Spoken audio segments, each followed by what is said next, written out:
Today's Metro News television forecast is brought to you by Salango Law. Get results, not excuses. Meteorologist Joe Hansel here, expecting a mainly dry day for the state today, but there is enough for a slight chance, around a 10 to 20% chance of a shower and thunderstorm.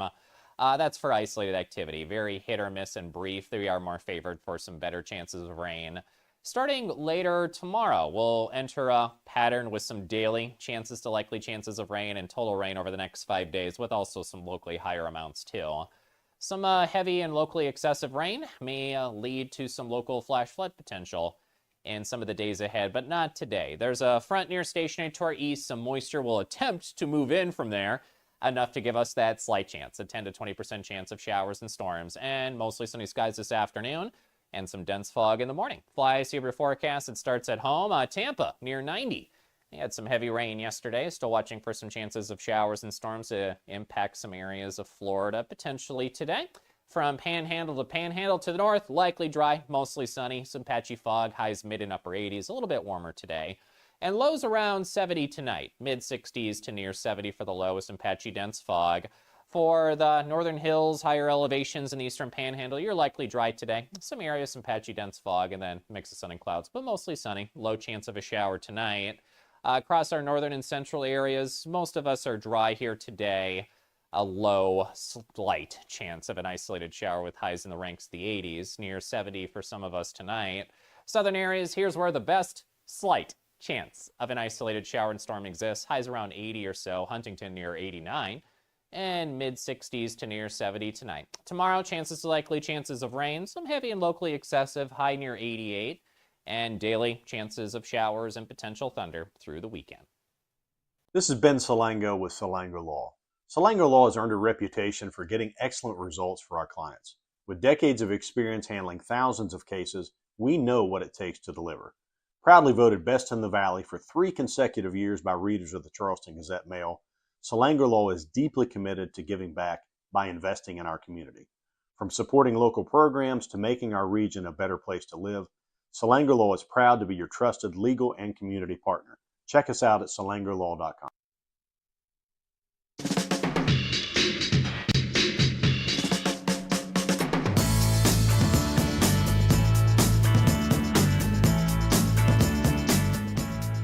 Coming up this morning on MetroNews Talkline, the clothing voucher controversy continues, at least the back and forth. Brian Abraham will join us, AEP, purchasing a plant in Monongalia County. And a big announcement this morning from WVU Athletics. It's MetroNews Talkline, and we are underway. Do not attempt to change the station. You are surrounded. We interrupt this program to bring you an emergency news bulletin. Repeat, this is an emergency bulletin. Keep your radio turned on.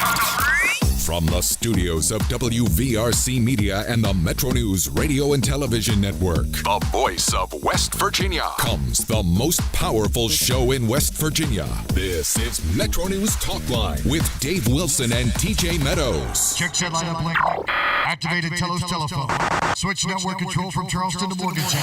Stand by. Q Dave and TJ. You're on.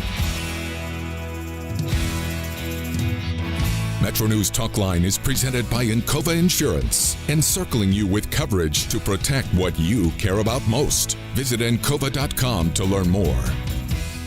Welcome inside the Encova Insurance Studios. Say good morning to all of our great radio affiliates in and around the state of West Virginia. We appreciate you letting us be part of your day.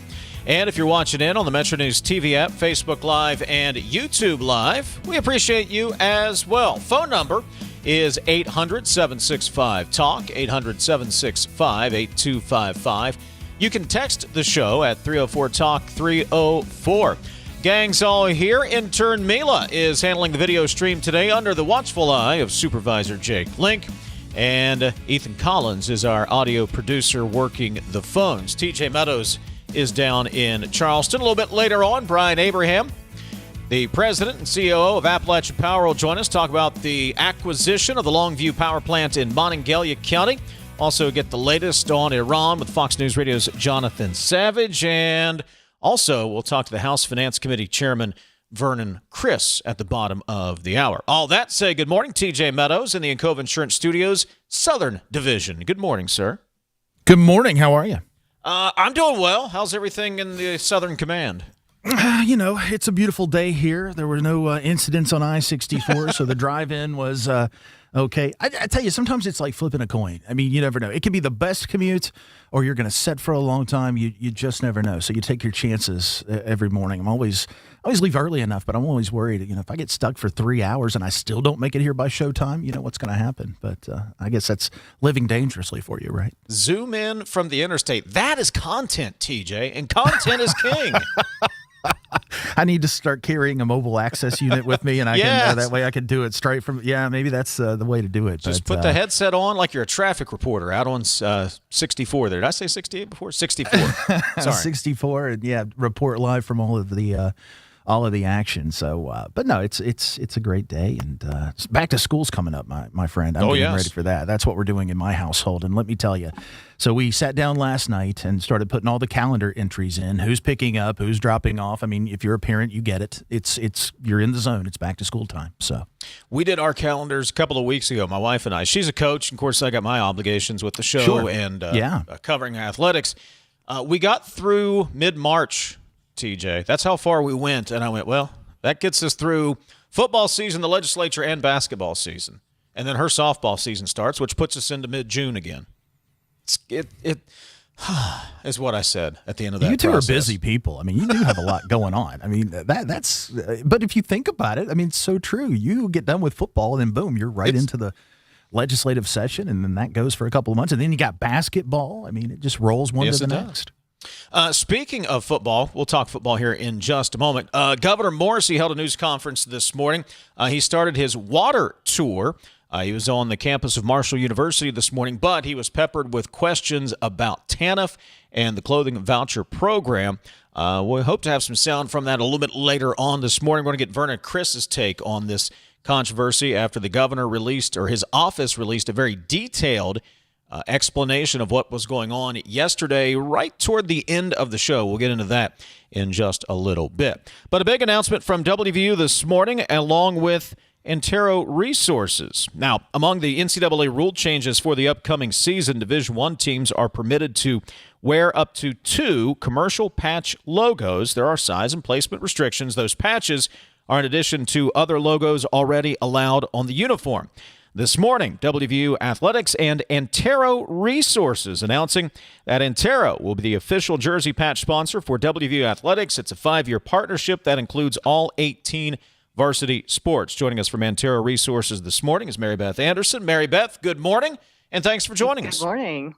Sure, I'm happy to be here today. Congratulations on the big announcement this morning. When this opportunity presented itself to be the official jersey patch sponsor, what made this partnership attractive to Antero?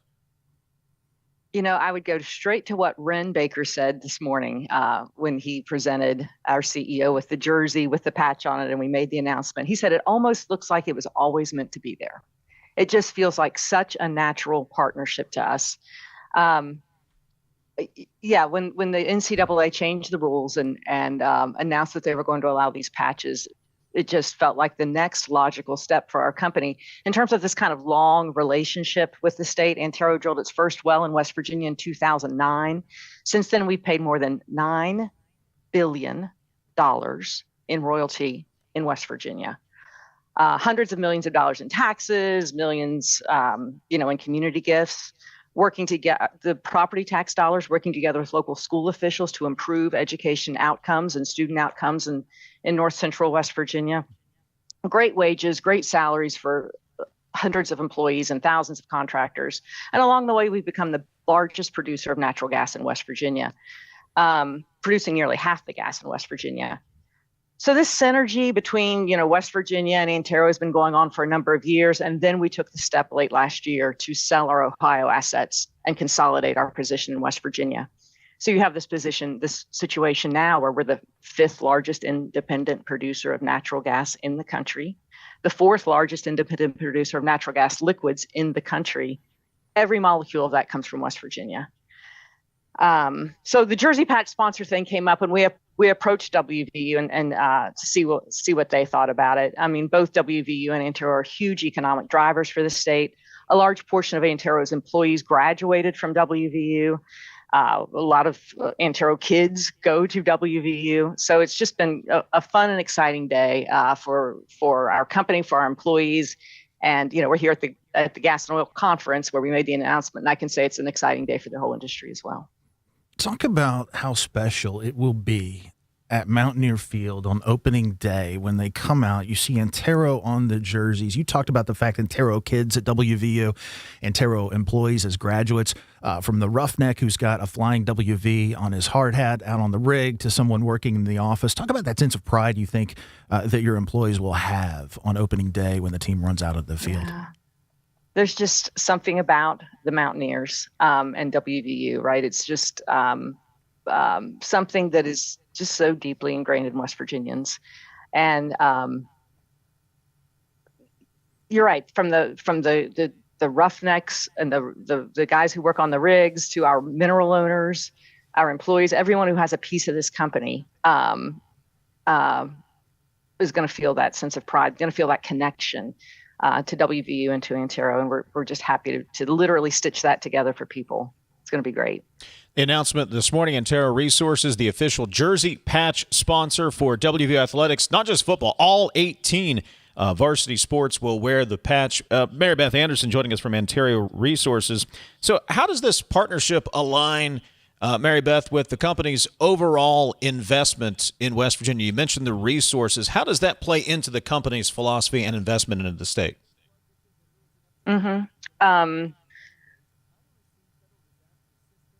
Antero is a company that, like I mentioned before, gives millions in philanthropic donations. We are a part of the community where our employees live and work. It feels like we're on the news every other day in North Central West Virginia with a check presentation, or the flood relief, the way that we show up for flood relief. We were in the newspaper yesterday. And we don't necessarily do it to be in the newspaper, but of course we do it because we're part of the community. And when we see situations where we can be helpful, we want to be helpful. So then you kind of take that a step further and say, how do we get other people to know about Antero Resources and who Antero Resources and Antero Midstream, who these companies are? If you live in Doddridge, Wetzel, Harrison, Tyler, Ritchie County, you know, right? But the whole state maybe doesn't know. And so that kind of aligns with our wanting people to know who we are. Additionally, some of the first patches that came out were LSU had an energy patch, Wyoming had an energy company patch. And you think of Louisiana as an oil and gas state. You think of Wyoming as an oil and gas state. Is this a way for people to think about West Virginia as an oil and gas state? So that was part of the strategy there too. Well, I think it definitely is. And when you look at college athletics today, I mean, let's just face it. If you want to compete, and I think we want to compete in West Virginia, there's no doubt about that. You've got to keep up with the Joneses, so to speak. And many other schools are doing this. Talk about that aspect and Antero helping WVU to be competitive on the court, on the field. And can you give us a sense of what the deal is valued at in terms of what kind of monetary injection WVU will get from it? Yeah, we're not going to disclose those specifics here today, but I will say it was a significant and robust commitment on behalf of the Antero companies. It isn't, like you mentioned, it's a great opportunity to support the university in this modern era. It takes money, the support of when you have the NIL and you have the revenue sharing, the transfer portal and all that. If you want to retain great student athletes, this is what it takes. And Ren Baker had a great thing to say this morning too. He said, you know what, the more we can do this, the less frequently we have to raise ticket prices, the less frequently we have to raise prices for parking. It just kind of makes the whole thing work. If we're going to be, competitive in the Big 12, this is what it takes, and we're happy to be part of it. Antero Resources announcing this morning, along with WVU, it is the official jersey patch for WVU Athletics. Will be featured on all 18 of the varsity sports jerseys for the not just this year. It's a 5-year deal for this partnership. Hey, Maribeth, before we let you go, you're at the Oil and Gas, I almost called it Festival, Conference down at the Greenbrier. How's the conference going? Learn anything this week? It's been really great. I'll tell you what, a really substantive conference with, maybe, I don't know the number of attendees. I want to say 300 or 400 attendees here. Started out with the Undersecretary of Energy talking about the role that our industry plays in alleviating global energy poverty. There are still people in this world that cook on wood fires, and our LPG, liquefied petroleum gas exports,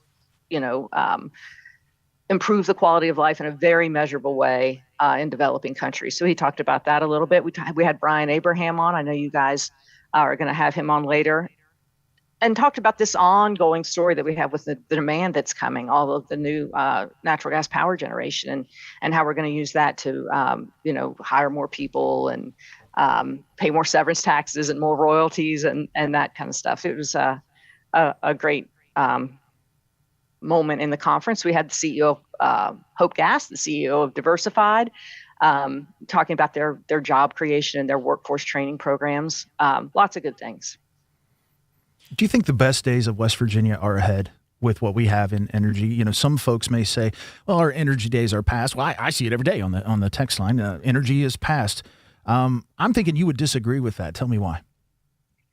I think whenever people compare the natural gas industry of the future to the natural gas industry of today, they make a mistake, because we just keep evolving. I mean, about horizontal drilling. Your listeners know about horizontal drilling. The laterals used to be, 7,000 feet long. Now they're almost 3 times that, right? We figured out measurement while drilling gets better. The way we stage the fracs, it all gets better. We get smarter. We evolve. We heard all this about water use, and we were going to use all the water, but our engineers figured out about water reuse, water recycling. We just keep evolving. So the answer is yes, I do believe that our industry's best days are ahead of us, no doubt. Maribeth Anderson, Antero Resources, announcing with WVU this morning that Antero Resources will be the official Jersey Patch sponsor for all 18 Mountaineer athletic programs. It's a 5-year deal. Maribeth, congratulations on the announcement. Thanks for joining us this morning. Thanks, guys. I appreciate the time. Absolutely.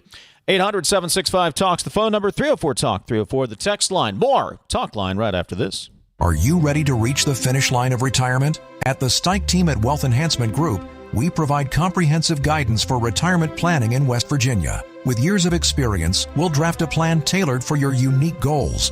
Whether you're just starting or nearing retirement, we make the process as simple as possible, easy, and stress-free. Visit wealthenhancement.com/Stike to set up a complimentary consultation and get started on your plan today. Let's work toward your dream retirement together. A Morrow transmission line doesn't skip West Virginia, it will power it. The line ties into the same regional grid that carries power from West Virginia's own plants. Fort Martin, Harrison, Mitchell, and Longview, run by West Virginia workers. Right now, our aging grid holds West Virginia generation back. Morrow clears the bottleneck, giving our power plants a stronger, fairer shot at competing in the region. Morrow works for West Virginia. Learn more at powerwv.org. Paid for by WVRAE.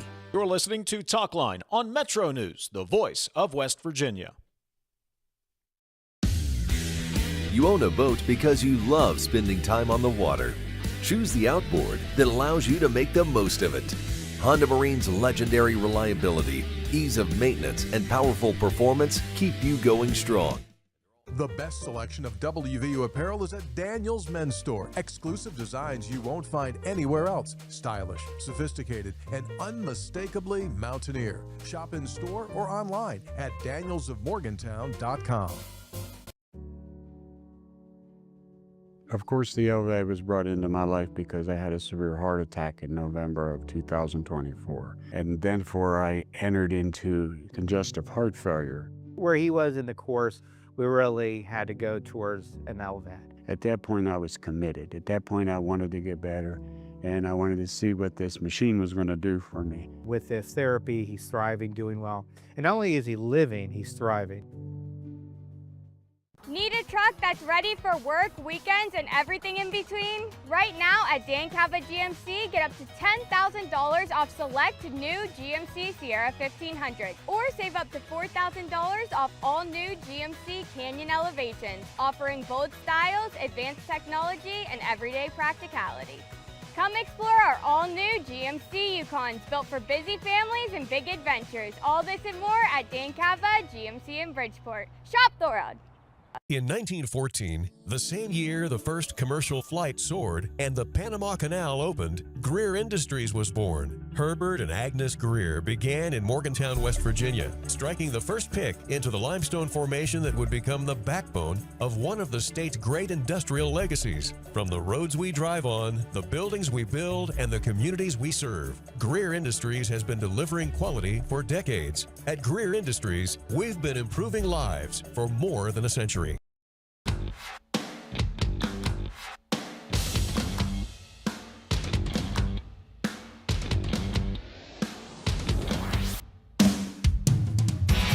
MetroNews Talkline is presented by Encova Insurance, encircling you with coverage to protect what you care about most. Visit Encova.com to learn more. For some fun, over on X at Dave Wilson MN, it's an essay question, I guess, this morning. It's not a full-on poll, just asking, if I may borrow from Dave Weekly, are you in or out on jersey patches? Both WVU and Marshall have announced sponsorship patches for jerseys this year. Are you in? Are you out? Uniform still sacred space? Let me know. It's over on X at Dave Wilson MN, my Twitter handle. More on that coming up a little bit later on. Vernon Criss is going to join us on the other side of the news break this morning, and he's the House Finance Committee chairman. We're going to get his take on this TANF funding discussion. And yesterday, TJ, Governor Morrisey's office put out a very detailed explanation of what is going on at this point, defending the review of TANF and specifically the clothing voucher program. Monday's statement said there are several things broken within the Temporary Assistance for Needy Families program, which the clothing voucher falls under. The state, let me scroll down here. It's on WVMetroNews.com. The statement addressed TANF savings account in more detail. Every dollar still in is already committed for child care for working parents, cash assistance, family support centers, and other programs paid out of this grant. So money spent on any of the items there within the program is taken from others. When those savings are exhausted, all the programs are in jeopardy, and the West Virginians who rely on them are the most vulnerable people in the state. There was a graphic illustrating that the legislature authorized $177 million in spending. However, the federal block grant funding for TANF was only $98.8 million, and that the program is spending in the neighborhood of $137 to $138 million and has been using savings to cover that gap. Nobody told me there would be math in journalism, so I tried to do the numbers. I've talked to several other people who have tried to do the numbers. You've tried to work the numbers. What'd you find? So I looked at some of the actual budgets last night and looked at all of the TANF categories and what comes together. So our block grant is actually $110 million every year.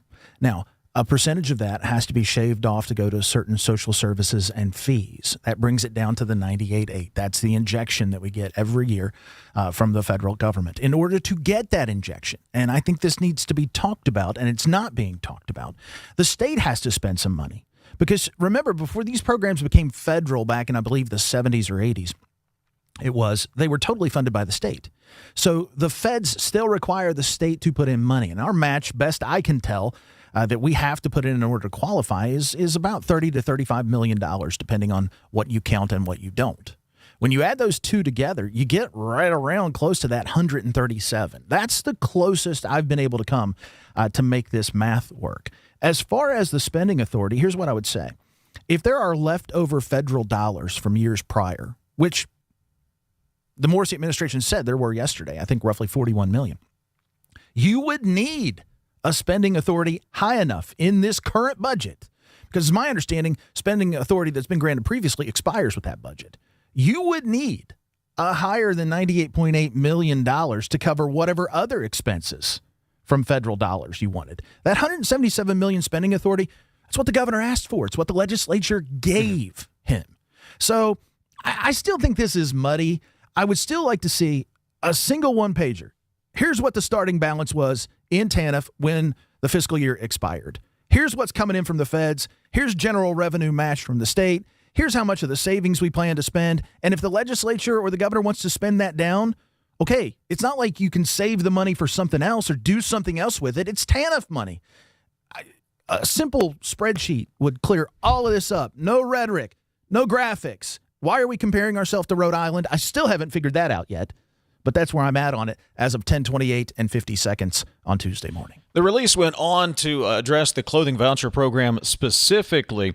The release said last year the clothing voucher allowance spent roughly $11.4 million and assisted about 57,000 children. Applications this year are still being processed and verified. We expect this year's program to match or exceed last year's level of support. The governor, again, was addressing some of these questions during a news conference today, basically saying, want to keep it level compared to last year, saying that there was one-time monies here, and he's trying to stabilize the programs moving forward. Hopefully we'll have some cuts from the governor a little bit later on. We're going to talk to Vernon Criss, Wood County delegate and House Finance Committee chair, get his take on this entire situation. He'll join us other side of the news break. A little bit later on, Brian Abraham will join us as AEP is purchasing the Longview Power Plant in Monongalia County. This is Talkline on Metro News for 40 years, the voice of West Virginia. It is 10:30 and time for a news update. Let's check in on the Metro News Radio Network, find out what's happening across the great state of West Virginia. Today's Metro News television forecast is brought to you by Salango Law. Get results, not excuses. Meteorologist Joe Hansel here, expecting a mainly dry day for the state today, but there is enough for a slight chance, around a 10 to 20% chance of a shower and thunderstorm. That's for isolated activity, very hit or miss and brief. They are more favored for some better chances of rain. Starting later tomorrow, we'll enter a pattern with some daily chances to likely chances of rain and total rain over the next 5 days, with also some locally higher amounts too. Some heavy and locally excessive rain may lead to some local flash flood potential in some of the days ahead, but not today. There's a front near stationary to our east. Some moisture will attempt to move in from there, enough to give us that slight chance, a 10 to 20% chance of showers and storms, and mostly sunny skies this afternoon, and some dense fog in the morning. Fly see your forecast. It starts at home. Tampa near 90. They had some heavy rain yesterday. Still watching for some chances of showers and storms to impact some areas of Florida potentially today. From Panhandle to Panhandle to the north, likely dry, mostly sunny, some patchy fog, highs mid and upper 80s, a little bit warmer today. And lows around 70 tonight, mid 60s to near 70 for the low with some patchy dense fog. For the northern hills, higher elevations in the eastern panhandle, you're likely dry today. Some areas, some patchy dense fog, and then mix of sun and clouds, but mostly sunny. Low chance of a shower tonight. Across our northern and central areas, most of us are dry here today. A low, slight chance of an isolated shower with highs in the ranks of the 80s, near 70 for some of us tonight. Southern areas, here's where the best slight chance of an isolated shower and storm exists. Highs around 80 or so, Huntington near 89. And mid-60s to near 70 tonight. Tomorrow, chances of rain, some heavy and locally excessive, high near 88, and daily chances of showers and potential thunder through the weekend. This is Ben Salango with Salango Law. Salango Law has earned a reputation for getting excellent results for our clients. With decades of experience handling thousands of cases, we know what it takes to deliver. Proudly voted Best in the Valley for 3 consecutive years by readers of the Charleston Gazette-Mail, Salango Law is deeply committed to giving back by investing in our community. From supporting local programs to making our region a better place to live, Salango Law is proud to be your trusted legal and community partner. Check us out at salangolaw.com. Hey, I take offense of that. Why would you do that? Because on midday, the last segment, the first thing I hear when those mics go on is you just coughing, and I'm just like, this guy. You don't appreciate me giving that show a little ratings boost at the end, a little boom boom? You coughing directly onto these microphones? No, I don't want it. I don't know where this came from. Everybody. I'm in another room, guys. I don't know. Everybody. Hey, Coop, I'm just watching this. Hotline on Metro News Television.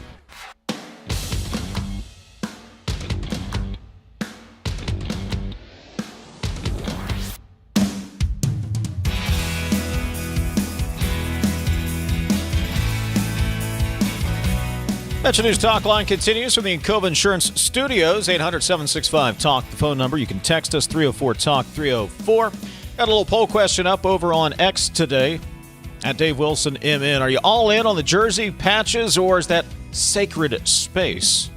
You can weigh in there. You can text us, 304-TALK, 304. We'll get some of your text in just a bit. Don't leave us hanging. Where are you?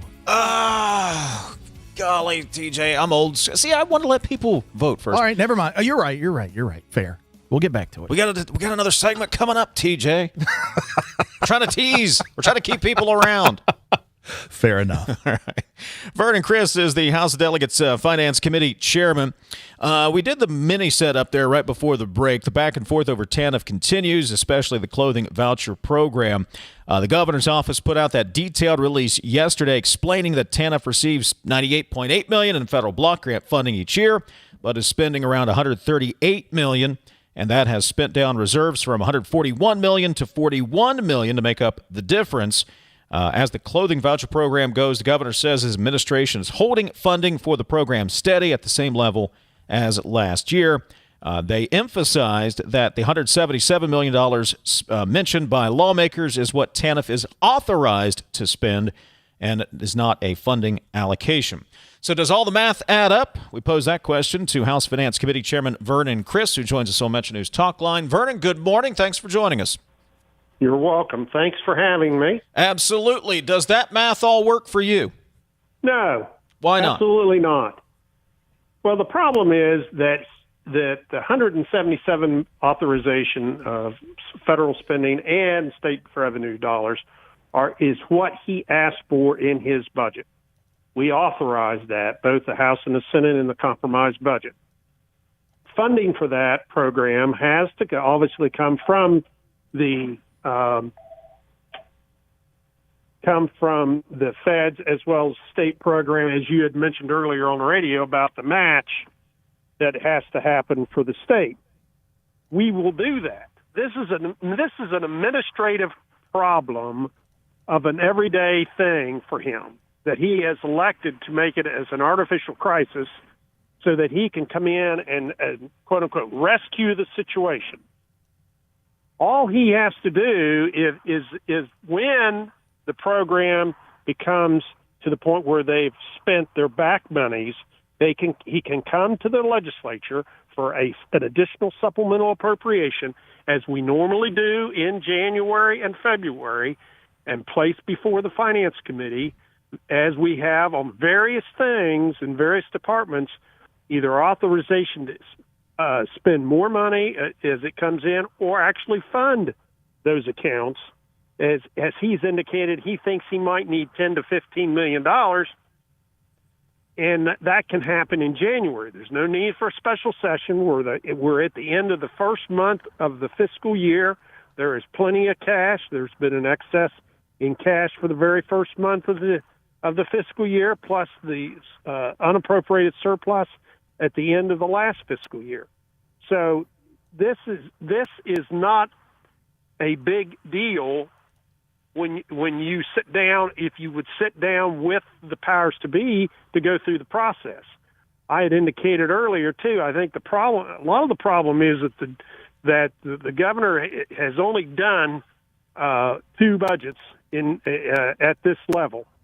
And I think he has a problem in the fact that he doesn't understand how a budgeting process works in the legislature. And he's more than welcome to join the legislature when we do our tutorial interviews and explanations to all our delegates on how the budget process works and how we fund things. And I think that would help him understand where our process is. But he has elected not to do that. And then on top of that, the $10 to $15 million supplemental appropriation that if he would ask for would be a routine thing, along with other departments that as we go through in January, because we're 6 months into the fiscal year, and we know where we're going to be, and there'll be adjustments that we normally do, and use some of the unappropriated surplus from this year that just ended, plus additional spending authority on the current budget year. So the other problem is that he indicated that only 52,000 kids or 52,000 potential kids have filed for the clothing vouchers. 57,000 last year. What happened to those 5,000 kids? Did they automatically disappear, or did they, are they going to do without? And so now, as Treasurer Pack said, now he's made war on these kids for political reasons. So, Vernon, there's a lot to unpack there. Let me start with this before we get to the math. I heard you say a couple of things, so I want to figure out which it is. Okay. Is this a making of the governor?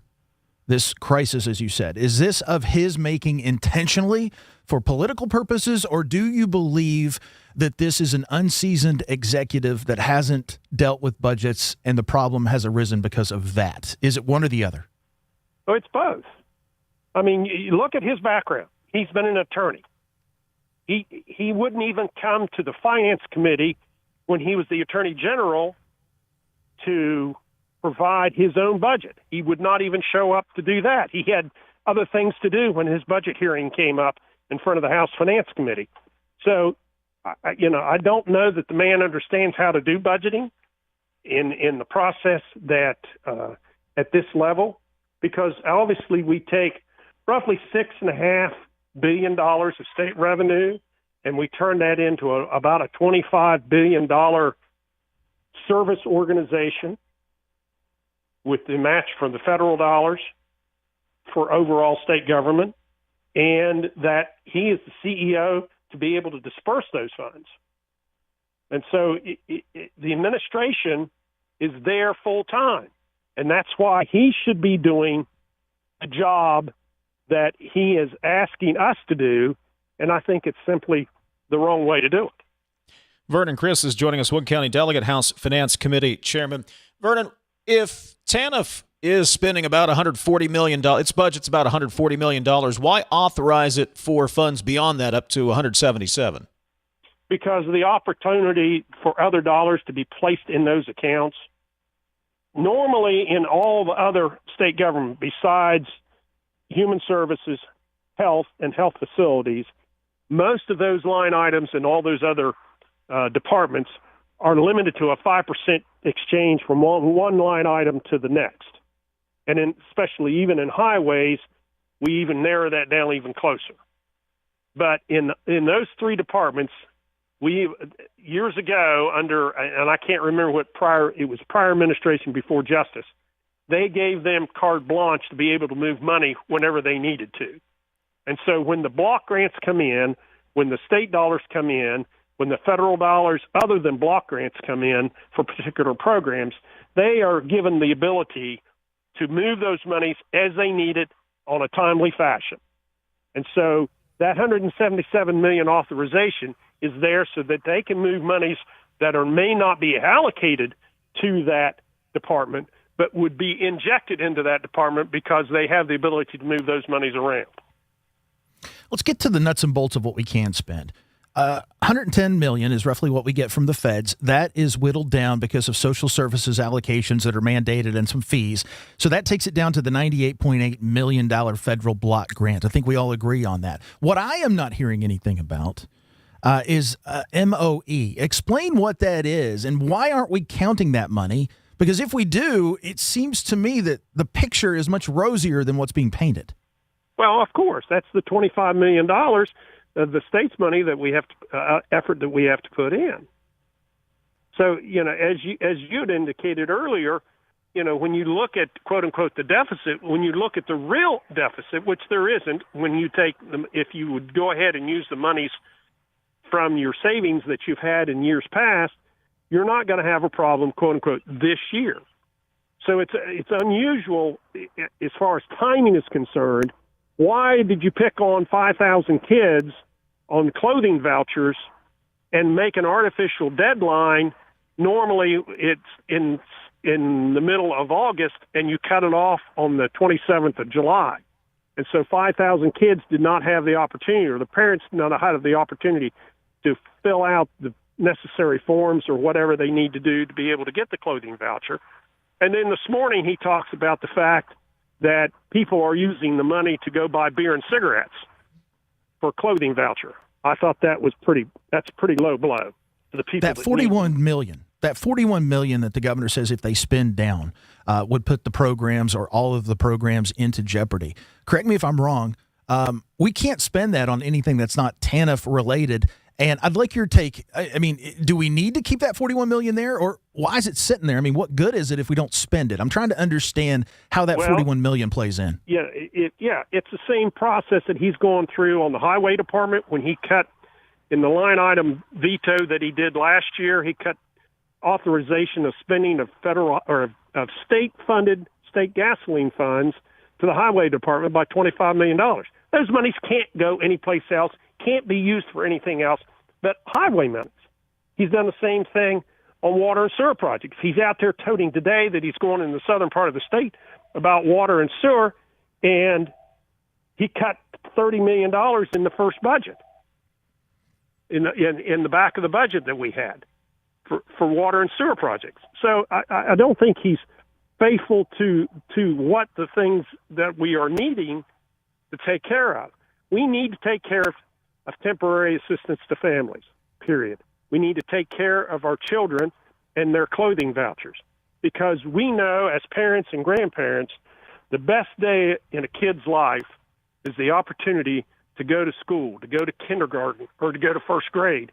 And when you have new clothes and new shoes and a new backpack and pencils and crayons and paper, you feel good about yourself as a parent, and you feel good that the kid is excited to go to school. And so 5,000 kids right now are not going to have that opportunity because of what he's done. Delegate Vernon Criss joining us, House Finance Committee Chairman. Do you believe there's fraud within the clothing voucher program? No. Pretty simple, straightforward. That's the way I am. Is the governor right to be concerned? He mentioned, I listened to the press conference this morning that you talked about, where the accusation around beer and cigarettes was made. Folks can go online and listen for themselves. I'm not going to rehash that. But one point that he made is that these cards are basically cash equivalents. I took from that they can, if somebody wanted to, they could spend it on something that's not clothing related. Do you see that as a problem? Do you view it in the same terms the governor does? No, because those cards already have bans on cigarettes and beer. When you go to the grocery store or you follow somebody into the Kroger store and they use that card, it will not pay for beer and it will not pay for cigarettes. And most recently, he cut off soda and pop. And now that the feds have reordered that back on, that when you don't use that card, you cannot use that card for those types of things. Vernon, why are we having this conversation? You'd have to ask the gentleman from New Jersey. House Finance Committee Chairman Vernon Criss, Wood County Delegate. Vernon, always appreciate the conversation. Thank you very much, all right, buddy. David. See you all later. Thank you. You are welcome. Thank you. House Finance Committee Chairman Vernon Criss, Wood County Delegate. Catch your breath. Come back. This is Talkline on Metro News from the Encova Insurance Studios. In West Virginia, community is everything. It's about showing up for each other. Vin Salango and the team at Salango Law don't just work here, they live here, proudly sponsoring local events and giving back to the neighborhoods they love. So when you're facing a serious injury, trust the local team that's always in your corner. They spent over 25 years fighting for West Virginia families. Salango Law. Get results, not excuses. Visit us at salangolaw.com. We are there for you, to care for you at the health plan. We are here for you. It's good to have options for your family or employees. Rooted in your community since 1979, the health plan is your trusted partner. Get flexible coverage, exceptional support, and competitive rates. The health plan, we are here for you. You're listening to Talkline on Metro News, the voice of West Virginia. WVMetroNews.com.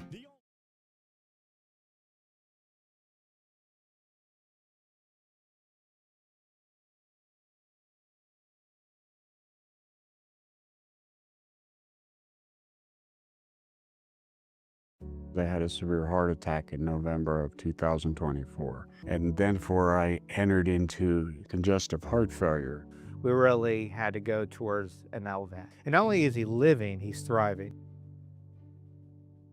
For over 20 years, Dan Cava Toyota World has been more than a dealership. We're family-owned, community-focused, and committed to taking care of our customers long after the sale.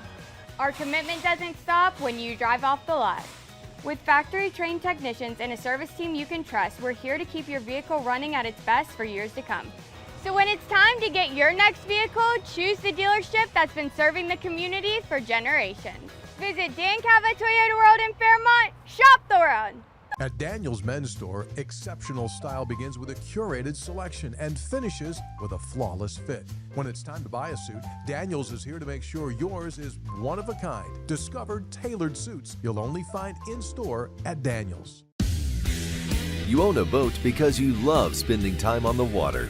Choose the outboard that allows you to make the most of it. Honda Marine's legendary reliability, ease of maintenance, and powerful performance keep you going strong. And they're all backed by the peace of mind protection of the industry's best limited warranty. Visit your Honda Marine dealer today and find out why it's more than an engine. It's your time on the water.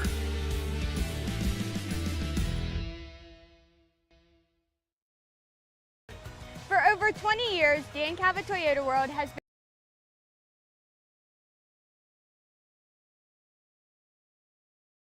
News.com.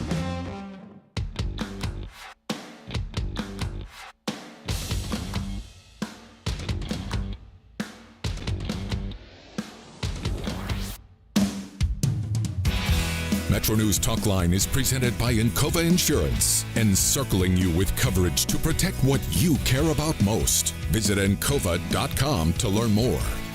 Put out on X this morning, I guess it's an essay question. Fill in the blank. Are you in or out on the jersey patch sponsorships for college football, college athletics this morning?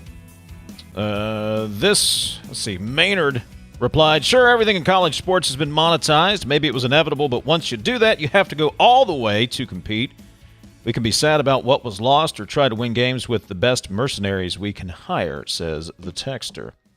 Who's going to stitch on all the patches to the uniforms? Just saying. Equipment guys, they're busy. Equipment managers, your head equipment guy or girl and the equipment manager are some of the hardest working people on staff for any college athletic program. They're the ones that show up hours before the game. They get everything set up. They're there after the game, putting everything away after practice. Hard-working group. Unsung heroes of college athletics. Cincinnati Reds have a Kroger patch on their uniforms, so why not? Yeah, Pirates have sheets. NBA, NHL, the only major sports league to not do the patches is the NFL, and that seems like it's inevitable. Because the NFL, TJ, is about making money. I mean, look, things cost money. And it's really as simple as, do I have the revenue to be competitive or not? And if you're going to be competitive, what did Ohio State get? Was it like 18 million or something? One of them was 17 million. Notre Dame, I think, got 18 million. Okay. Or one of the two. It's 17, 18 million. That kind of set the bar. Yeah, but you're right. If you're going to compete in the NIL era, you've got to look at every possible revenue stream out there. And if you're not going to use one, somebody else is. If Ohio State, you can better believe Oklahoma, Texas Tech, everybody's going to do it from the mid-majors up to the top level. And if you're not, you're going to be left behind. So good on Ren Baker, who's going to join us tomorrow, by the way. Programming note that I just found out. He's going to join us at 10:06 tomorrow. But you got to do what you got to do if you're going to compete in today's NCAA. Well, we'll ask him about it, but Maribeth illustrated one of the points he made, I guess, today when it was announced at the Greenbrier, talking about, look, it's got to come from somewhere, folks, and if we can't get deals, that leaves ticket prices. And this is not a state that has a lot of discretionary income anyway, as we're learning through multiple interviews this morning. So, you got to do what you got to do. And look, they're doing it tastefully. This isn't Premier League. If you watch Premier League soccer and you can't tell which team is which, but you sure know that Chevrolet is a sponsor or Sony is a sponsor. It's not NASCAR. It's tastefully done. It blends into the uniform. It works. It works. Antero redid their color scheme, obviously, to match WVU. I agree. It's tasteful. The picture's out there. You can go look. The logo is right above the WVU, the Nike swoosh. Tastefully done. I think it's great. No different in my mind than you cut to the coach and you see the side of the headset and you got the logo there. Really no different. Logos on the headsets. I mean, look, sponsors have been on the jerseys for years. What do you think Nike wanted that swoosh there just as, we'll just put it right there? Of course. Of course. All right. More of your thoughts, 304 Talk 304. Let me see. Bad News Bears. Chico's Bail Bonds is their sponsor. Let freedom ring. I was going to make that joke. Beat me to it. All right, more of your texts coming up. Many of you are weighing in on the Vernon Criss interview. We'll get to those comments as well. Brian Abraham, top of the hour. This is Talkline on Metro News from the Encova Insurance Studios. Right now, America is hungry for energy, more power, more reliability, and more security. So here's a question worth asking. Why not coal? And why not now? West Virginia sits on one of the most abundant energy resources in the world. Generations of miners, proven infrastructure, and coal-fired power plants already delivering dependable, around-the-clock electricity. At a time when demand is surging and reliability matters more than ever, coal isn't a question mark, it's a solution. Today, there's robust support in West Virginia and Washington to strengthen American energy independence using the resources we already have. So again, we ask, why not coal? And why not now? Because when it comes to powering our homes, our hospitals, our economy, and new opportunities, West Virginia Coal is ready. A message from the Friends of Coal, powering America today and tomorrow. You're listening to Talkline on Metro News, the voice of West Virginia. For over 20 years, Dan Cava Toyota World has been more than a dealership. We're family-owned, community-focused, and committed to taking care of our customers long after the sale. Visit Dan Cava Toyota World in Fairmont. Shop the world. You own a boat because you love spending time on the water. Choose the outboard that allows you to make the most of it. Honda Marine's legendary reliability, ease of maintenance, and powerful performance keep you going strong. The best selection of WVU apparel is at Daniel's Men's Store. Exclusive designs you won't find anywhere else. Stylish, sophisticated, and unmistakably mountaineer. Shop in store or online at danielsofmorgantown.com. Of course, the LVA was brought into my life because I had a severe heart attack in November of 2024. And then I entered into congestive heart failure. Where he was in the course, we really had to go towards an LVAD. At that point, I was committed. At that point, I wanted to get better, and I wanted to see what this machine was going to do for me. With this therapy, he's thriving, doing well. And not only is he living, he's thriving.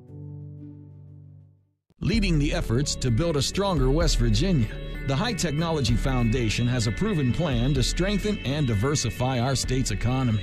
The I-79 Technology Park's high-capacity infrastructure continues to attract advanced federal operations that are driving economic growth. This keeps our young, educated residents in the state and brings West Virginians home. The High Technology Foundation, building a stronger West Virginia. Learn more today at WVHTF.org.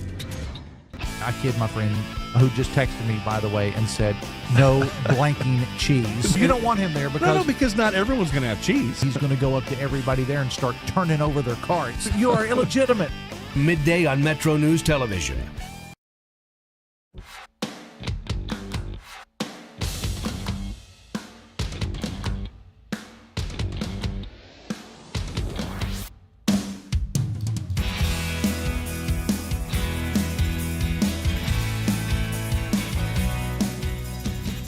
Jackpots are rising in West Virginia. Jackpots are on the rise every week. Powerball hits Mondays, Wednesdays, and Saturdays. Mega Millions lights up Tuesdays and Fridays. That's 5 chances a week to get in on life-changing jackpots. Play in-store and online. 18 plus to play. Please play responsibly. The Powerball jackpot is $786 million. Mega Millions jackpot is $60 million, so go ahead, play today.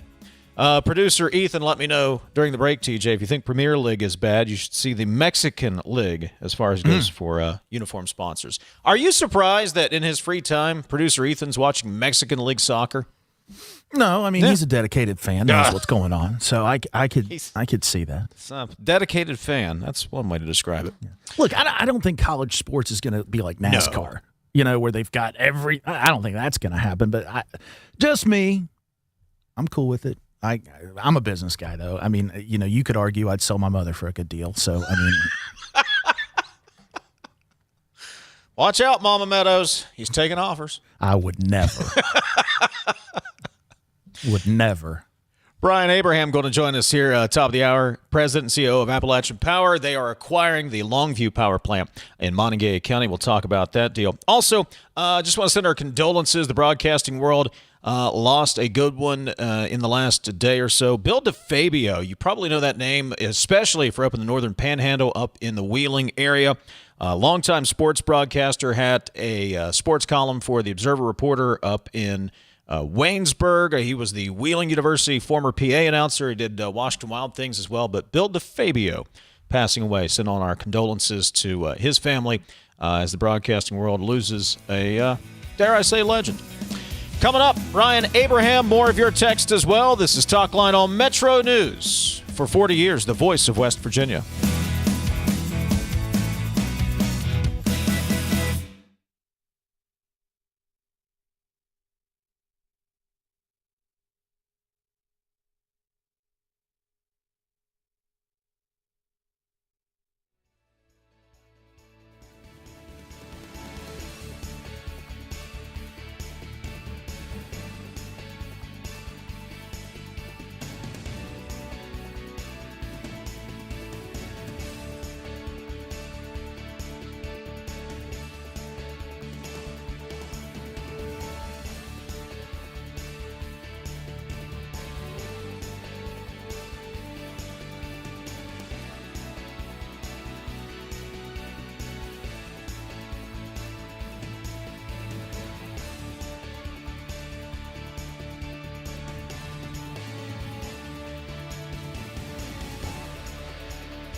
Today's Metro News television forecast is brought to you by Salango Law.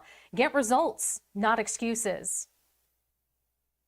Meteorologist Joe Hansel here, expecting a mainly dry day for the state today, but there is enough for a slight chance, around a 10 to 20% chance of a shower and thunderstorm.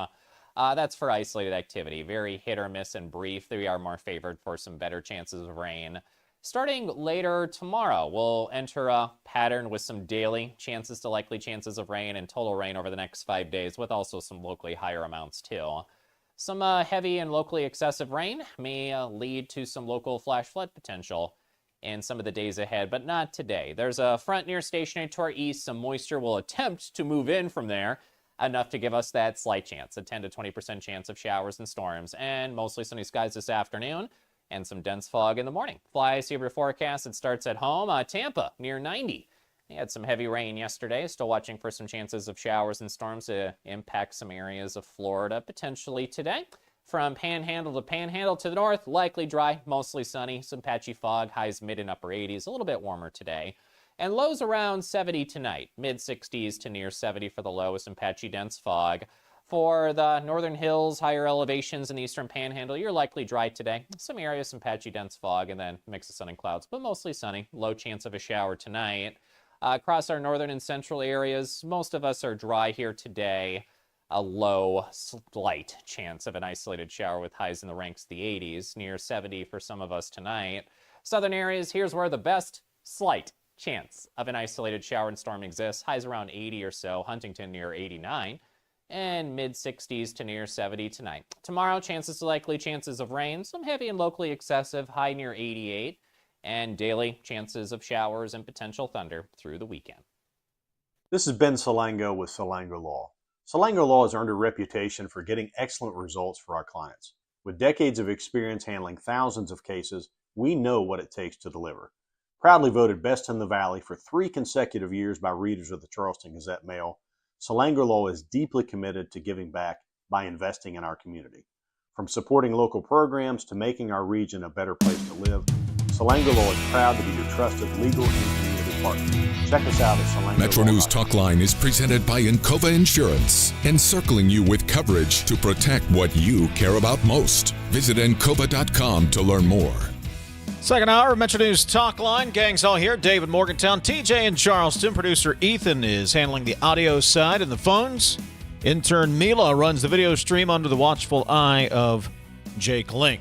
800-765-TALK. That's the phone number. You can text the show, 304-TALK-304. A lot of text messages to get to. We'll do that in the next segment. Jonathan Savage will join us at the bottom of the hour. Say good morning once again to our great radio affiliates across the state of West Virginia. We appreciate you. Also, if you're watching in on the Metro News TV app, Facebook Live, and YouTube Live, we also appreciate that as well and apologize for the fact you have to actually look at us. Coming up again, Jonathan Savage, bottom of the hour. The breaking news just prior to the show this morning, Antero Resources announcing a partnership with WVU as the jersey sponsor, the official jersey patch sponsor for WVU Athletics. It will be a sponsorship patch on all 18 of the WVU varsity sports.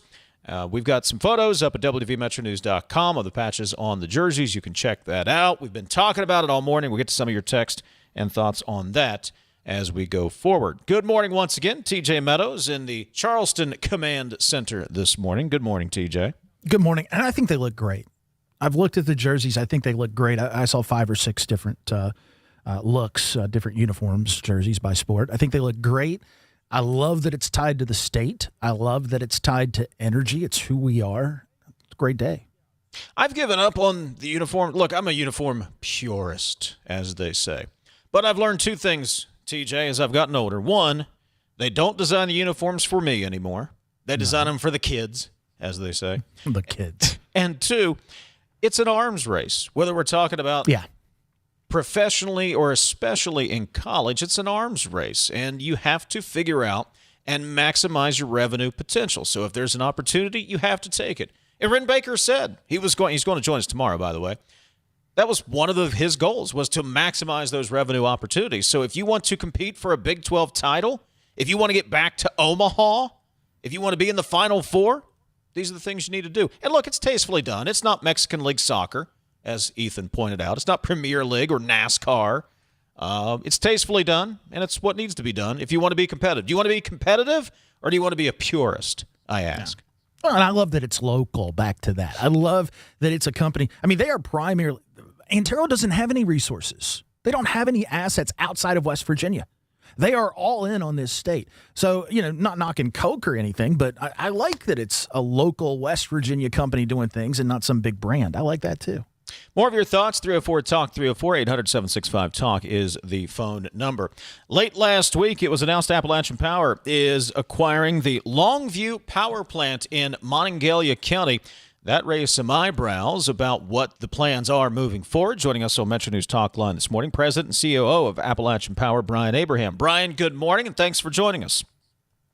Thank you for having me on. Good morning. Absolutely. So what is the purpose of Appalachian Power acquiring Longview Power Plant? Well, we're really excited that our parent company, American Electric Power, chose to make the investment in West Virginia it did with the acquisition of Longview Power Plant. Quite frankly, the demand for energy that's coming about from the data centers that are having interest in West Virginia is exponential. So we're trying to get ahead of that curve and make acquisitions that allow us to be ready and provide the power as it's being demanded. This is just Brian, the first step. The big question always is, will ratepayers, will the average Joe pay for this plant? No, absolutely not. In fact, the opposite. This plant is being acquired by one of our other companies at American Electric Power. We're not going to file a regulatory case on it anytime soon. What we're trying to do is a strategic approach here in West Virginia. As these large scale users come on, we're going to pass the cost on directly to them, and so that it doesn't go on to our residential ratepayers. They not only did they sign an agreement with the White House just a couple weeks ago, American Electric Power and Appalachian Power signed the ratepayer protection pledge with the White House that said, we'll pass these costs along to the large users. We'll make them pay for the transmission that's created that just goes for their usage. And in fact, what this will do ultimately is bring down the rates on our residential users. So, Brian, this acquisition is being made with end users already in mind? Yes, we're in constant negotiations. We're getting very close to making some big announcements here in West Virginia. And again, this is just the start. We believe that not only is this great coal plant, and I need to probably take a moment and talk a little bit about that. You've got one of the most efficient and cleanest coal plants, one of the newest coal plants in America, is now going to be part of the American Electric brand. And so we're investing billions of dollars into the state of West Virginia to get ready for what is, we expect a huge demand from the hyperscalers. They're looking at our state. They see we have an abundant amount of reliable 24/7 baseload power. That's what they're interested in. They're willing to come to our state, and we're more than happy to accommodate them. So again, this is just the first step. We look at, we're going to probably branch out, acquire some additional gas turbines that we've had on order for a couple of years now that should be in the near term and allow us to make those additional investments into our state. Our CEO, Bill Furman, is committed to the governor's 50 by 50 plan. Made that pledge not long ago with Hope Gas that we'd be working on projects in West Virginia to find ways to improve our capacity here. And that's exactly what we intend to do. Story in Utility Dive yesterday, Brian. AEP secures 13 gigawatts of gas turbines as Generation Central to grow plans. I mean, you talked about that. Number one, that's an astounding number to be able to get your hands on, to be able to have generators and turbines that can actually make that energy via natural gas. You're saying that some of that has the potential to be here in West Virginia, or has that been decided that there will be more plants in West Virginia? No, we are actively looking at placing more of those here in West Virginia. But the important thing was to make this commitment to coal. We're very proud of the history that Appalachian Power plays in this state. We operate several coal plants within the state. We intend to do so for decades to come. The one thing I'd like you to take away from this is the emphasis on we have such a demand that is coming to this state. This is not a play where gas is going to replace coal. we're going to ask our partners that provide our coal and partners that we bring on to provide gas to give us basically all we can handle. And that's because we're going to need that to make the demand that we have coming in the future. So this is no longer a either or, this is all of the above. And that's exactly what we're prepared to do. And so you're going to see some future announcements in the very short term. But again, all of this is about increasing reliability for our customers. At the same time, making sure that our affordability is right there where it needs to be. So these new investments you see coming, their cost of those are going to be borne out by these large load hyperscaler-like customers, not on the backs of our residential customers. Brian Abraham joining us, President and COO of Appalachian Power. AEP is acquiring the Longview Power Plant in Montague County out in Maysville. Brian, this is a coal-fired power plant. What sets this plant apart from maybe others? Well, this plant's obviously one of the newer ones, incorporated all of the newest technologies, including all the environmental regulation requirements that needed to be in place.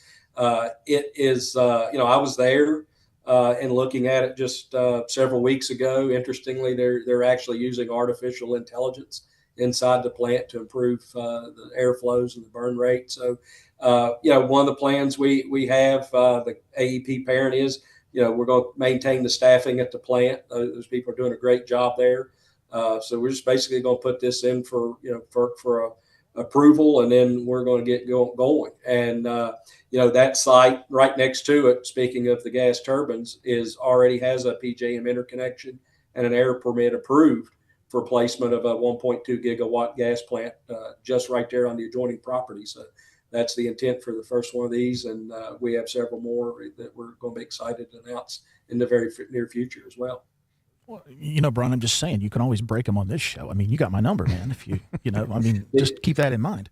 We'll be happy to let you know. I go only as fast as they get them in the ground. I understand. Montague County Commission President Tom Bloom talked about the build, and one of the questions he had, or the purchase, I should say, one of the questions that he had is whether or not the Longview power payment in lieu of taxes would be honored. It's early days, but have you plowed that ground yet? That was one of our early discussions. We believe that we're acquiring it and stepping into the shoes of the Longview power plant. So we'll of course be honoring any obligations that we had with them. Very excited to be a participating member in that community. I remember meeting with the prior owners on several occasions in the governor's office, and unfortunately they've decided to put it up for sale. But we're more than happy to engage and get involved as AEP.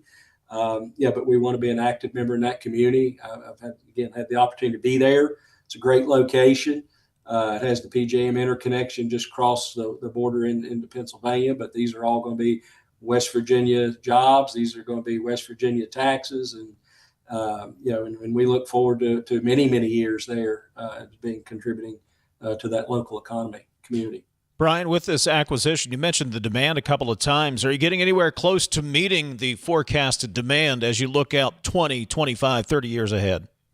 We have plans in place that, whereas these it's a ebb and flow, if you will. We build up the capacity and more demand's coming. So we have plans in place across AEP's footprint, and particularly in Appalachian Power's footprint, which I'm involved in, to be able to meet the what we expect the oncoming demand. Again, we've got several potential customers. We're at the final stages of getting some deals done, being able to announce these in the very short term, we hope.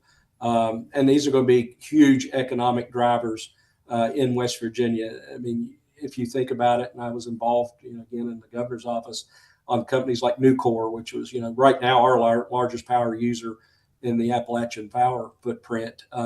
The amount and scale that these hyperscalers will need in terms of now, instead of megawatts, is gigawatts.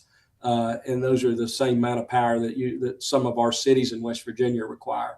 And these customers. So you basically, for one center, one park, if you will, is going to need a power plant worth of capacity unto itself. So, that's why they're going to pick the cost up on these, and we're not going to pass it on to the everyday ratepayers. But to find a county where one of these centers locates is going to be like hitting the lottery, if you will. You're talking the elimination of levees. You're talking about all the fire and ambulance and infrastructure and water and sewer paid for. Tens of millions of dollars being coming into these counties in terms of tax revenues. That's going to allow them just to be a game changer for the places these facilities choose to locate. It's going to be an immediate boom into the school systems because of the tax base. So we're very excited. A lot of the challenges or complaints you hear about in the media, such as water usage, and they're going to put my power bill on me. We're not seeing that. They want to be on the grid. They want to pay their share. They want to be a contributing member of the economy. They're the ones that we're seeing don't use water. They're using closed cell cooling systems. They're not using the behind the meter generation because they're on the grid. There's not any noise or volume from generators other than just, like if you got a generator, your house starts up for about a half hour on Monday mornings to lube itself. You're not going to see that in these communities. So, very excited. A lot of them are looking into some rural areas. Some of them, quite frankly, are even looking into some of our former coal properties, which would be a great boom to southern West Virginia and a turnaround to show that, we're making a difference down here. And that's what we're all about. I do want to ask you, there was some talk a few months back, I believe AEP had talked about issues with PJM, and there was some talk about leaving PJM. But from what I read, that situation is getting better, and PJM is making improvements and listening to its members and other stakeholders. Is that what you're seeing as well? Yes, that's been the recent announcements at PJM. We've gotten some positive feedback that we're making some inroads in with our concerns, and some of the other members have expressed similar thoughts. And the ice is starting to thaw. I think they recognize there's an issue, and the negotiations are obviously continuing, but it seems to be moving in a positive direction.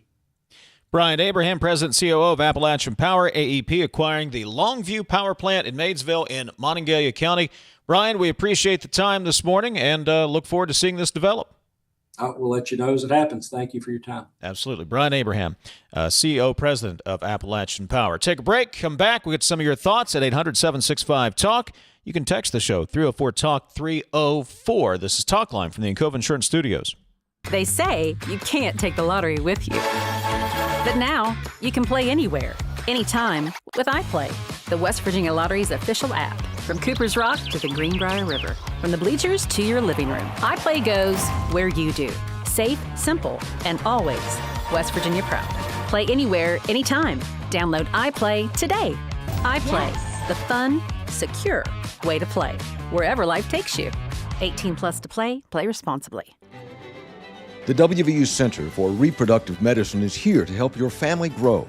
1 in 8 couples has difficulty getting pregnant or maintaining a pregnancy. Our providers are prepared to offer the best in care and comfort with customized treatment plans. Our state-of-the-art facility on Pineview Drive offers a private and convenient location near Ruby Memorial Hospital. To learn more, visit wvumedicine.org/CRM. You're listening to Talkline on Metro News, the voice of West Virginia. They had a severe heart attack. Metro News this morning.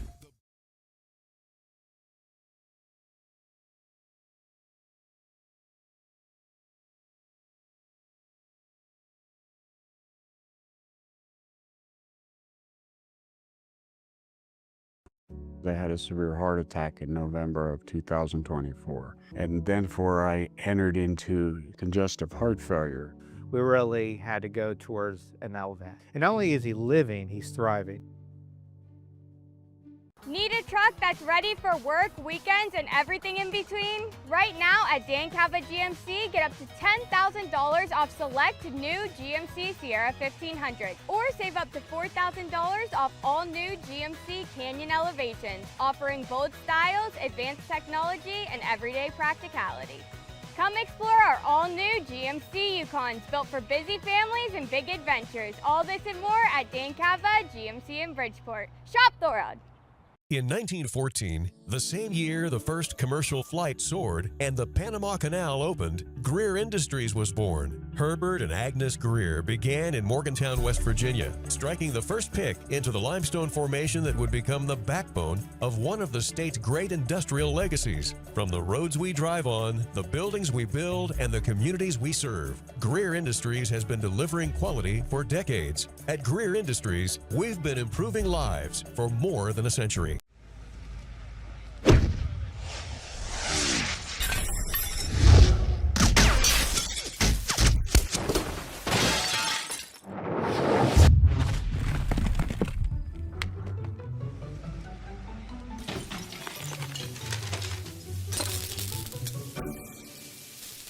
I'm Sean Kovich, Mountaineer Golf Coach. When disaster strikes your home, business, or golf game, call the restoration company the Mountaineers call. Panhandle Cleaning and Restoration. At Daniels Men's Store.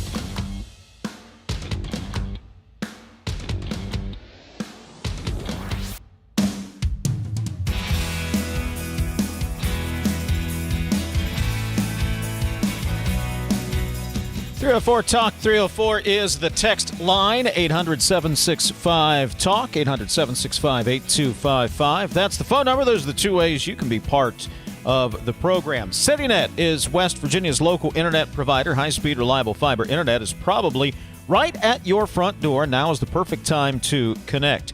Free equipment, free installation, no contract. Local customer support you can trust. Perfect for working from home, streaming, or even gaming. Fast, reliable fiber internet built for everyday life. When it's high-speed internet you need, citynet.net connects, protects, and perfects. 800-765-TALKS, the phone number, 800-765-8255. Governor Morrisey was holding a news conference earlier this morning at the outside the fountain at Marshall University to talk about water, but reporters asked him some questions about the TANF and school voucher programs, and he addressed the school clothing voucher program. Used as an EBT card, so they're cash benefits. One thing we're doing is we're trying to ascertain the exact amount of money that's in cash. Because I don't want a penny of the money that should go for school clothing to be spent for cigarettes, to be spent for beer, to be spent for all these things. Governor Morrisey from earlier today, he continued. When you have a cash card without constraints on it, which is what we have now, okay, then I want to work with the legislature to change that. I want the money for school clothes, not for beer or cigarettes. I'm sorry, but I'm going to push for that, and I'm not going to let people change the topic. We're going to make sure that we have a good system. These are cash cards.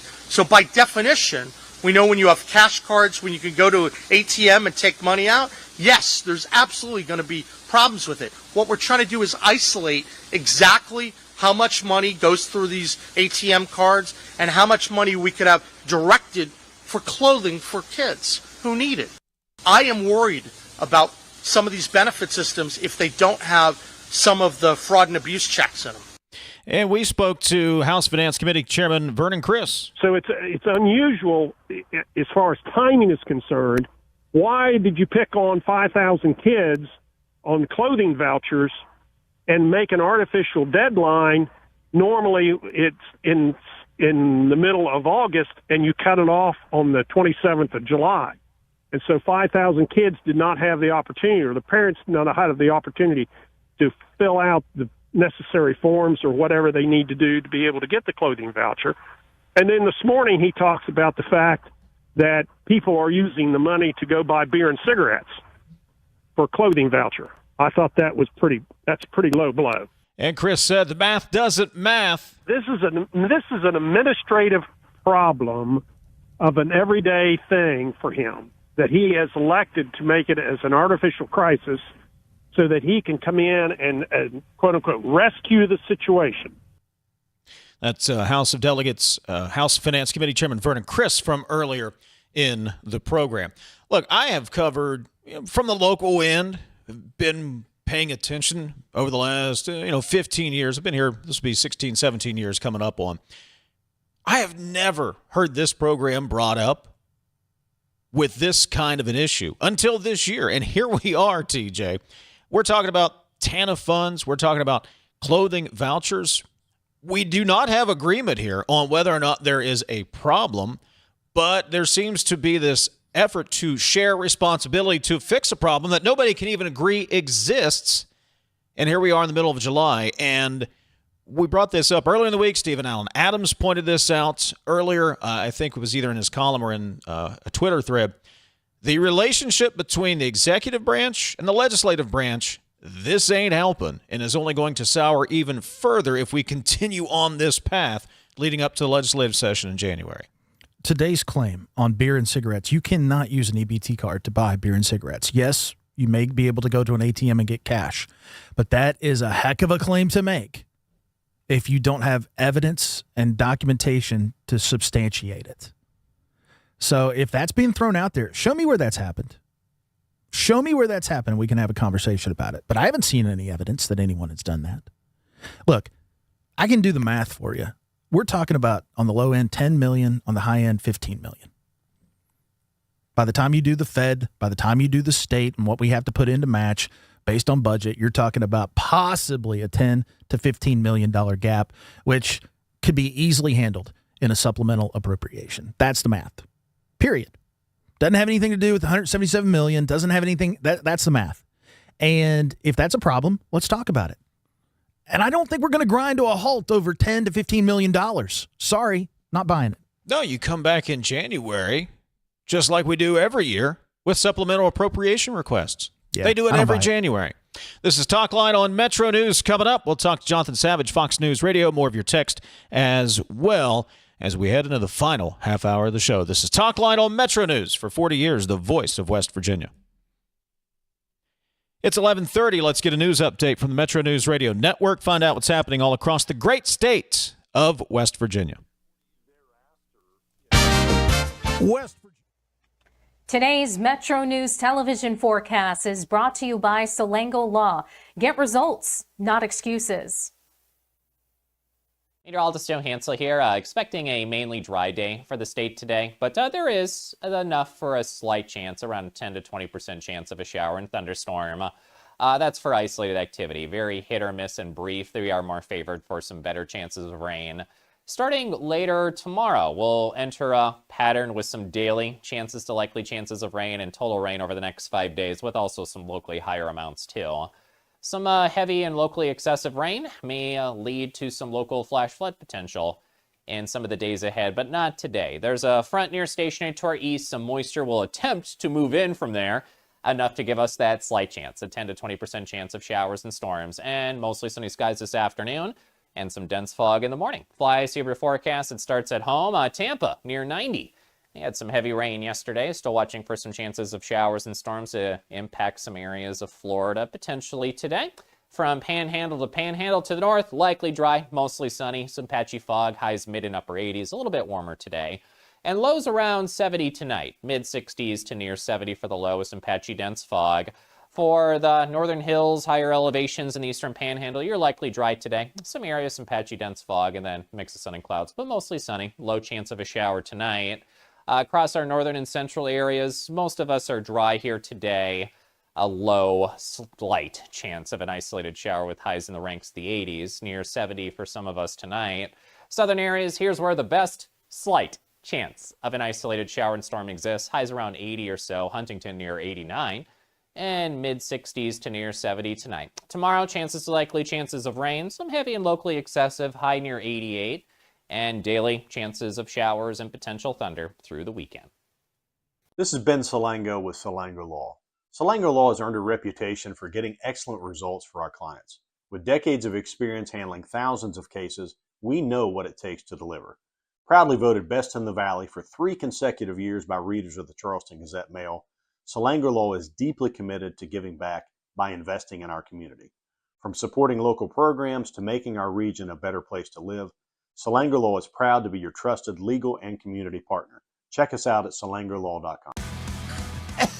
Hey, I take offense to that. Why would you do that? Because on midday, the last segment, the first thing I hear when those mics go on is you just coughing, and I'm just like, this guy. You don't appreciate me giving that show a little ratings boost at the end, a little boom boom? You coughing directly onto these microphones? No, I don't want it. I don't know where this came from. Everybody. I'm in another room, guys. I don't know. Everybody. Hey, Coop, I'm just what's up? watching this. Hotline on Metro News Television.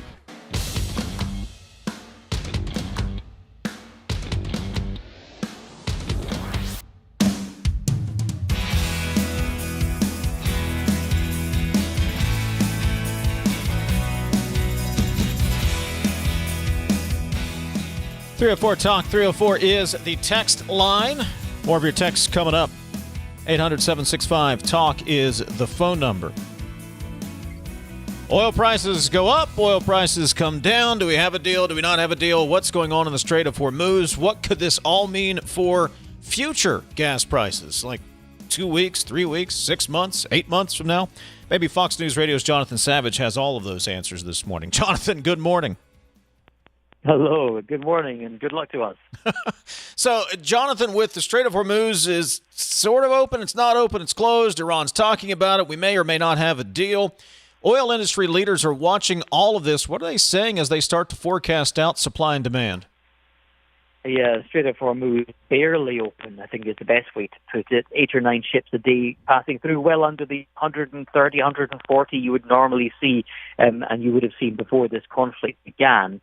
We've heard from the CEO of Chevron on Fox News, and he says there are very real dangers for the global oil industry. In particular, he's concerned about the risks to supply.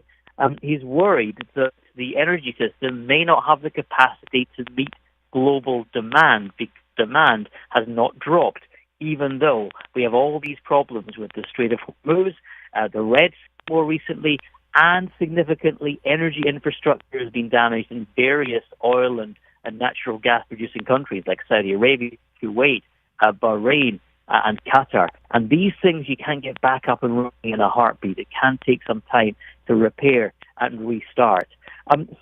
Mike Wirth from Chevron says that there's a real possible problem, not just about a single flashpoint, but the energy system is becoming increasingly fragile. But Jonathan, one of the narratives that we've heard from the Trump administration and Washington is that we are energy independent here in the United States. We have enough of our own that it won't matter. What, if anything, did the Chevron executive say about that claim?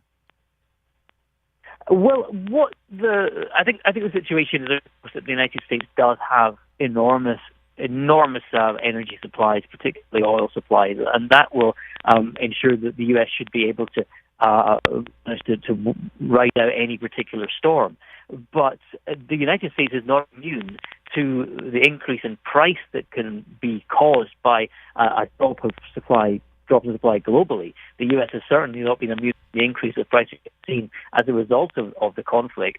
Crude oil roughly trading in the 80s at the moment. It has stayed there fairly regularly for a few weeks now, but we have seen things over $100 a barrel at one point. And even though the problem is in the Middle East, it is a global market, and the price can rise and fall everywhere. I mean, President Trump is angry at these oil companies that the price hadn't fallen when as fast as he would have liked it to, when the cost of a barrel of oil fell. He said that these were not passed on to the customers. And one thing that is frustrating President Trump at the moment is he has seen firms like Chevron and ExxonMobil make record-breaking profits at a time of war. War has been very good for business for those companies.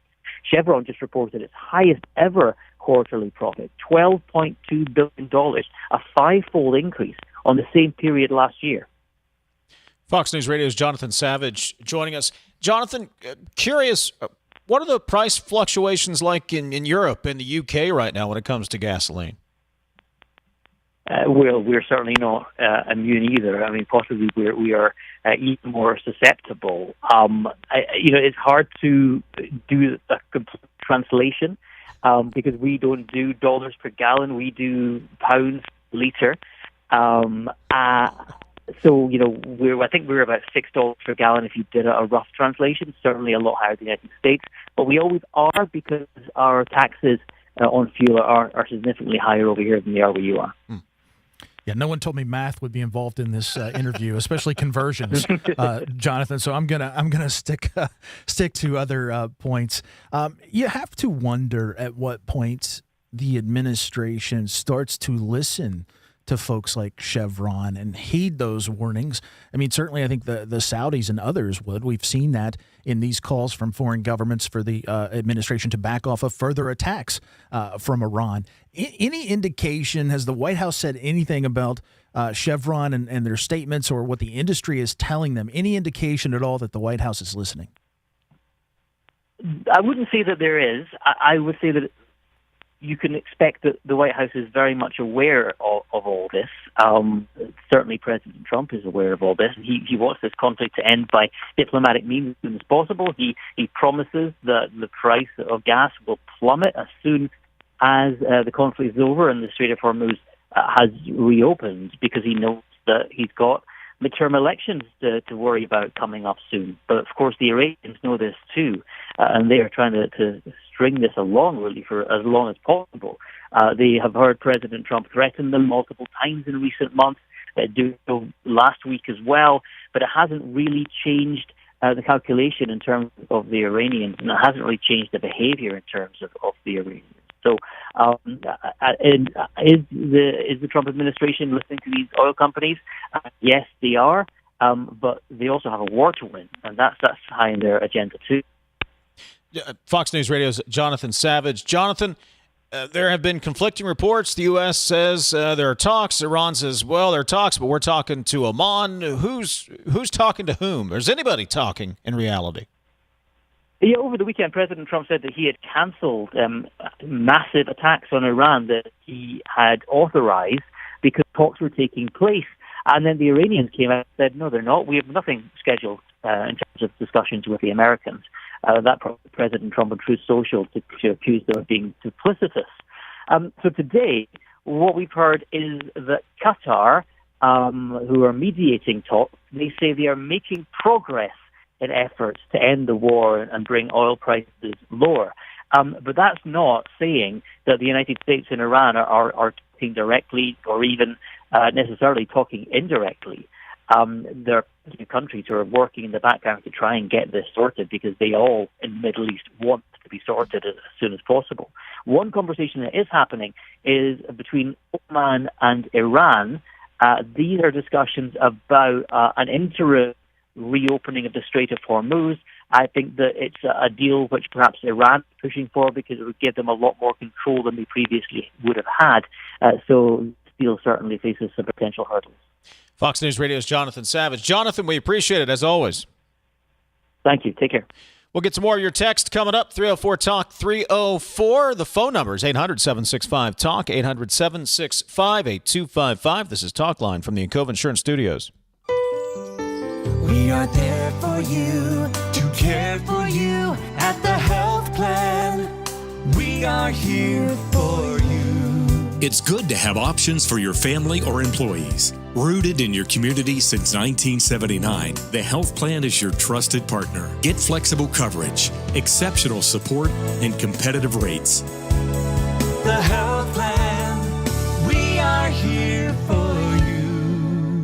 Approach your retirement with confidence. With over 150 years of combined experience, the advisors of the Stike team at Wealth Enhancement Group provide advice and wealth management strategies to individuals, families, small businesses, professional offices, and institutions. With the Stike team, you'll have access to an advising team with extensive resources, a client-first mindset, and a passion for helping transform the lives of those we serve. Visit wealthenhancement.com/Stike today and join the team that's dedicated to your success. You're listening to Talkline on Metro News, the voice of West Virginia. The best selection of WVU apparel is at Daniel's Men's Store. Exclusive designs you won't find anywhere else. Stylish, sophisticated, and unmistakably mountaineer. Shop in store or online at danielsofmorgantown.com. You own a boat because you love spending time on the water. Choose the outboard that allows you to make the most of it. Honda Marine's legendary reliability, ease of maintenance, and powerful performance keep you going strong. And they're all backed by the peace of mind protection of the industry's best limited warranty. Visit your Honda Marine dealer today and find out why it's more than an engine. It's your time on the water.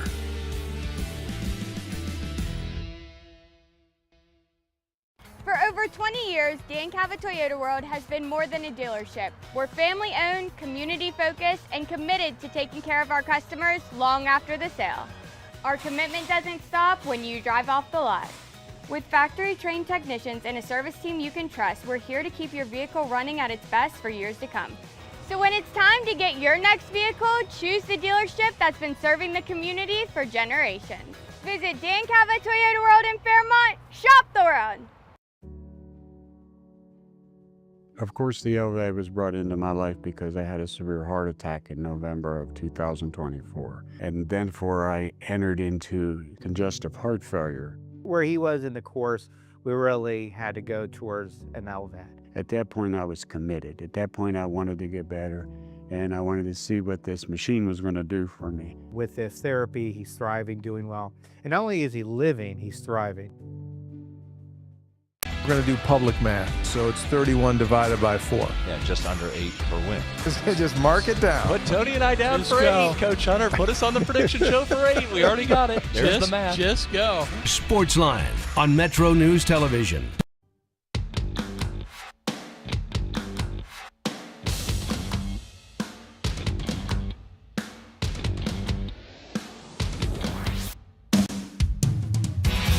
MetroNews Talkline is presented by Encova Insurance, encircling you with coverage to protect what you care about most. Visit Encova.com to learn more. We'll get through as many texts as possible. 304-TALK, 304-800-765-TALK, 800-765-8255.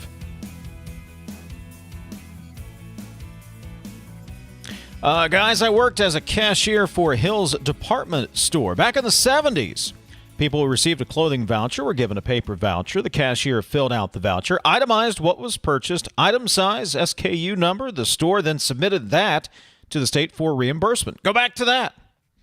Highly inefficient, but maybe accurate. Who knows? Did Governor Morrisey say if he had conclusive evidence of parents using clothing allowance money on beer and cigarettes? How many? Who? Where? Did he present any evidence or only allegations without evidence? 5,000 kids go without clothing allowance because of Governor Morrisey, asks the texter. He threw that out there. I have been searching. I've been Googling, trying to find out exactly, and even made a phone call there during the break. I don't have an exact answer, TJ, on whether the school clothing allowance specifically could be withdrawn for cash.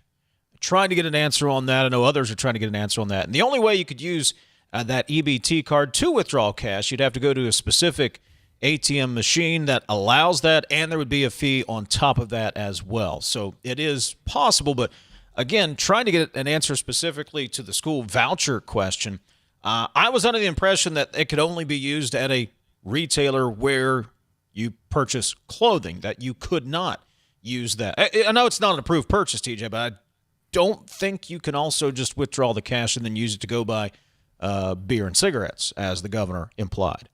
Based on my research over the break, the vendor, the only monies that are possible with the vendors that, I guess, procure these cards and manage these systems would be TANF. Those are the only dollars that are cash equivalents that you can actually get cash out of an ATM. But to your point, it's only certain ATMs. So an ATM at a liquor store, or a convenience store, or something like that is disqualified. Only certain ATMs can do that, and it can only be TANF dollars. With that said, I don't know that we have turned that on or off in West Virginia. I haven't confirmed that. It's an option. So if it is an option and there's a concern, turn it off. My other thing would be, if this was the issue, if this was the driving factor, why didn't we hear about it until this morning at a press conference and it just gets tossed out there? We've been talking about this for a while. So if the beer and cigarettes concern was a driving issue and you had quantifiable data, you had undertaken an investigation, and let me remind you, that's against the law, by the way, to use TANF monies for that. That is against West Virginia law. It's also a federal provision, I believe. I'll have to double check that one, but I know it's against state code to use those monies for beer and cigarettes. If you had undertaken an investigation, why not say so? You don't put a control in place unless the view is worth the climb. To first understand that, you need to understand how many you're talking about. So if we have 52,000 kids, 57,000 kids, how many instances do you believe that the beer and cigarettes issue is a problem?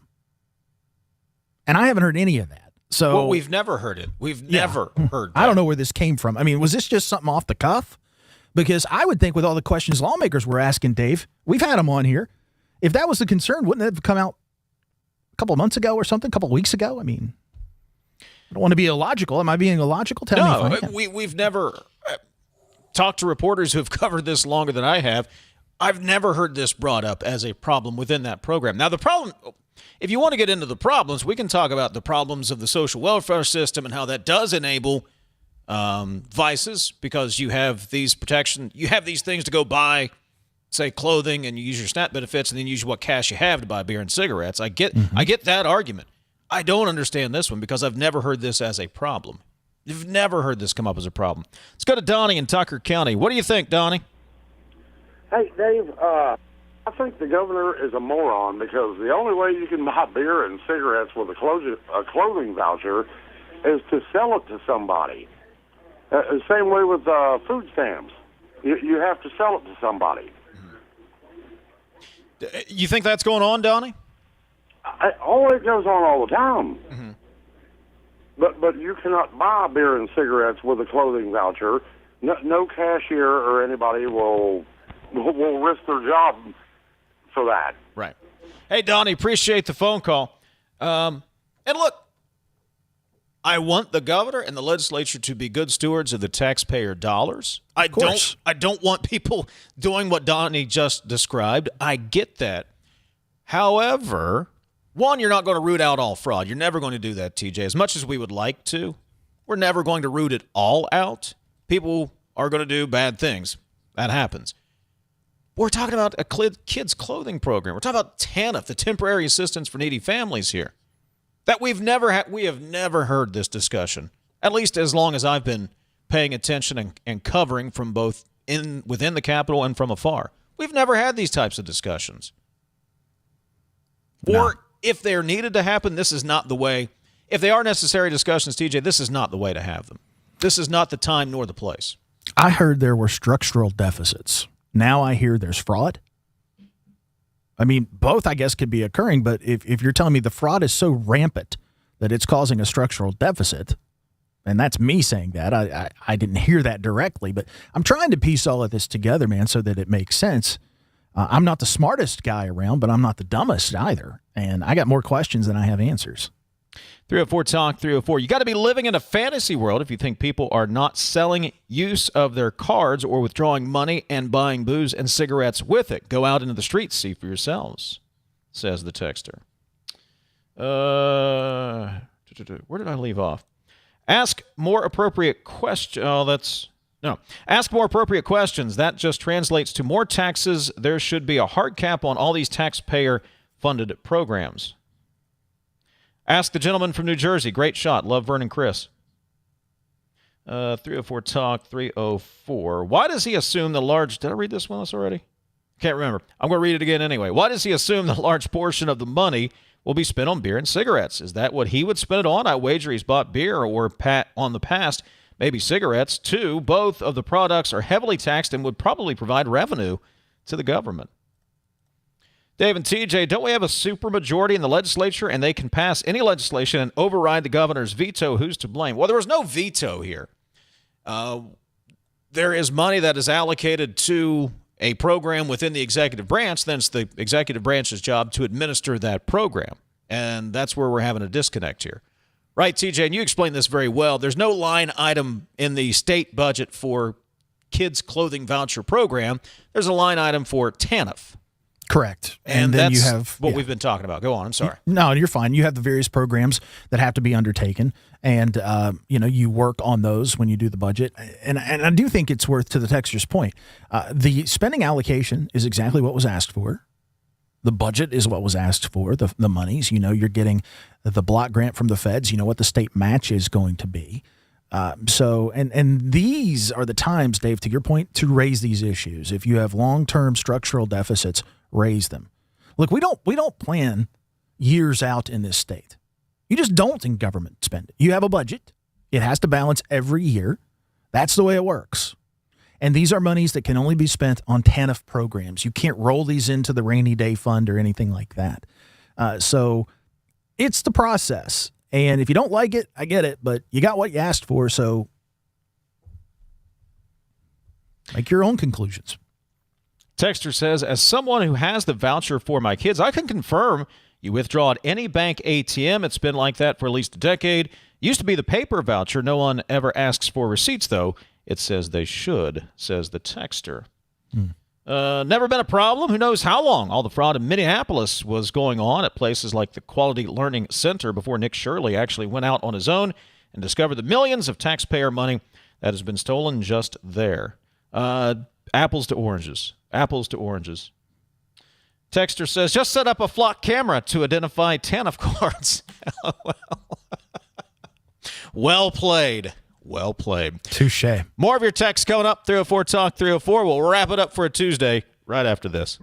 Picture a community where every space tells a story. Those are the communities we're designing at ZLM Architects and Engineers. With a blend of creativity and technical expertise, we design spaces that inspire, innovate, and ignite change. From cutting-edge educational facilities to community-centric gathering spaces, we're committed to improving lives through design. Let us help you shape a brighter future for generations to come. Because at ZLM, it's more than architecture. It's about building your legacy.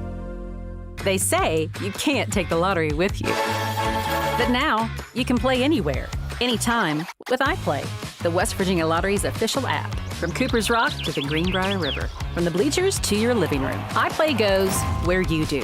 Safe, simple, and always West Virginia proud. Play anywhere, anytime. Download iPlay today. iPlay, the fun, secure way to play, wherever life takes you. 18 plus to play. Play responsibly. You're listening to Talkline on Metro News, the voice of West Virginia. I had a severe heart attack in November of 2024. And then I entered into congestive heart failure. We really had to go towards an LVAD. And not only is he living, he's thriving. Leading the efforts to build a stronger West Virginia, the High Technology Foundation has a proven plan to strengthen and diversify our state's economy. The I-79 Technology Park's high-capacity infrastructure continues to attract advanced federal operations that are driving economic growth. This keeps our young, educated residents in the state and brings West Virginians home. The High Technology Foundation, building a stronger West Virginia.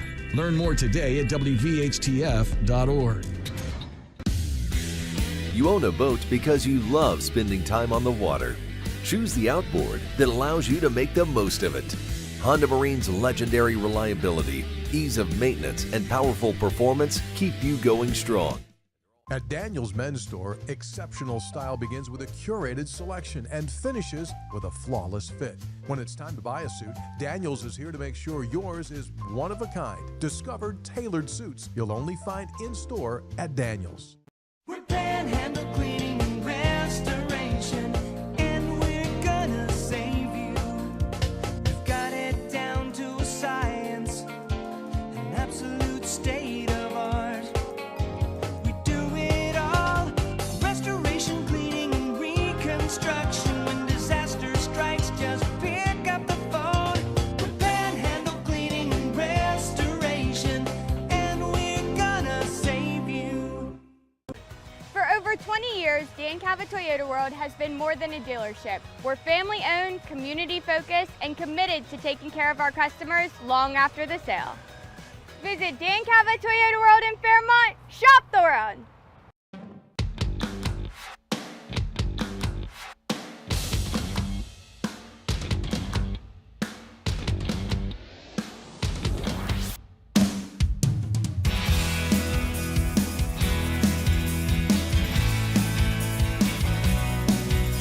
Jackpots are growing in West Virginia. Jackpots are on the rise every week. Powerball hits Mondays, Wednesdays, and Saturdays. Mega Millions lights up Tuesdays and Fridays.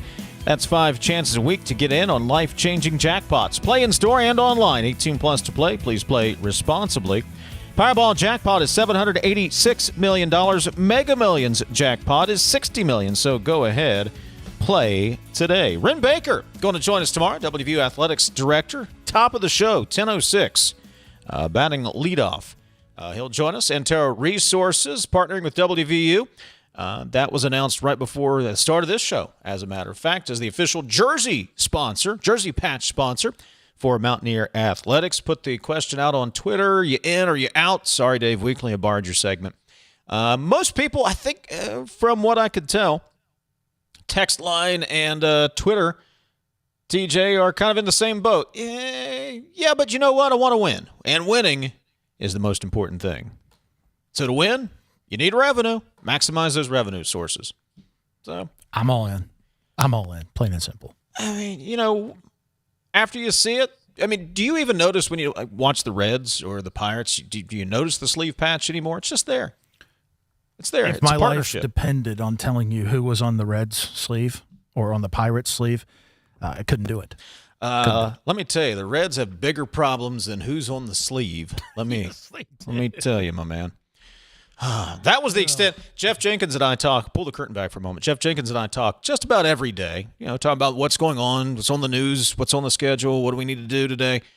Most of the conversation today was how the Reds flubbed the trade deadline yet again.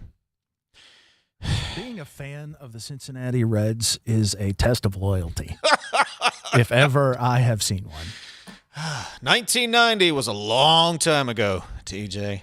Yes, it was. Long time ago. But it could happen again. Probably not. I love your optimism. 2027, baby. Yeah. That'll be our year. All right. We are done for the day. Please give some of your attention to Dave Allen. Your undivided attention to Amanda Bear, and they're coming up on Metro News midday on many of these same Metro News radio stations. Talk to you tomorrow at 10:06. This is Talkline on Metro News, the voice of West Virginia.